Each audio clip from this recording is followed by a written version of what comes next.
this video, we're going to show you some helpful hints for how you can figure out and find and track what kind of things your child's working on throughout the week. So the best thing to do is always to start with our week at a glance document. This document is designed to give you a little snippet of what we're learning in our main content areas, and it'll give you a checklist for independent work for each day. We try to have two, maybe sometimes three tasks each day.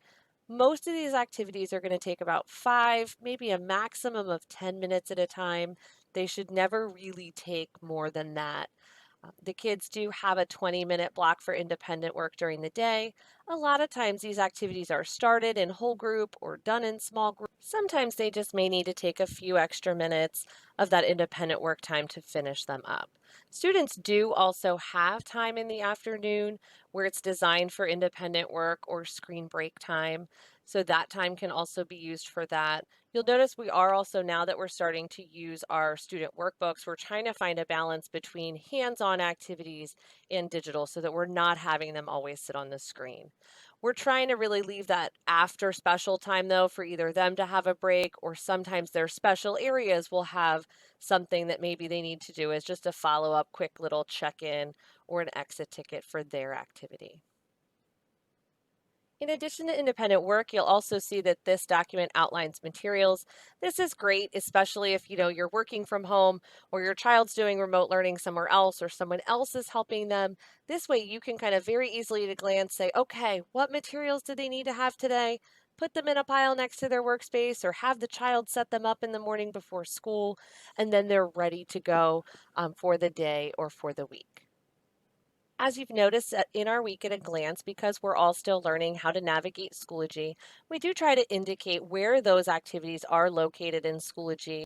Most of our activities are going to be located in our reading course or our math course, and occasionally, now that we're building in our content time as well, students may have something each week in our content lessons and some independent work for them to do there.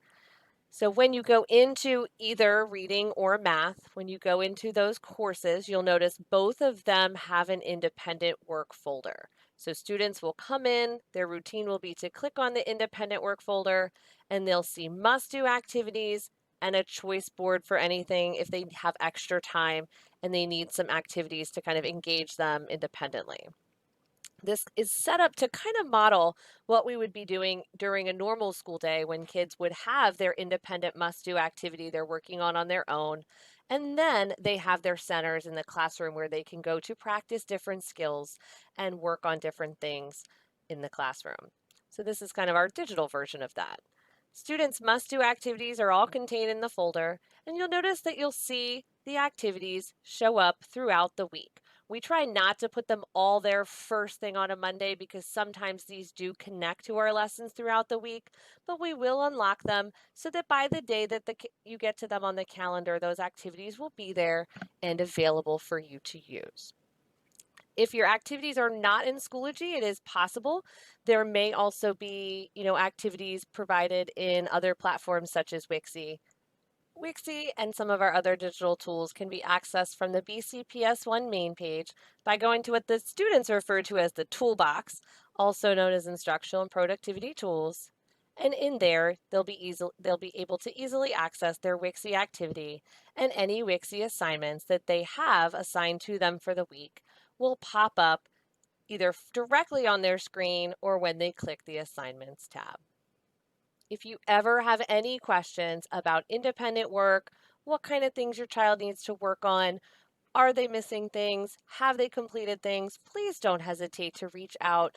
As you might have noticed, every Schoology course has a message, the teacher button. You can click there and it's going to open a Schoology message, or you can reach out to me via email or during our parent office hours as well. Thanks for your continued support.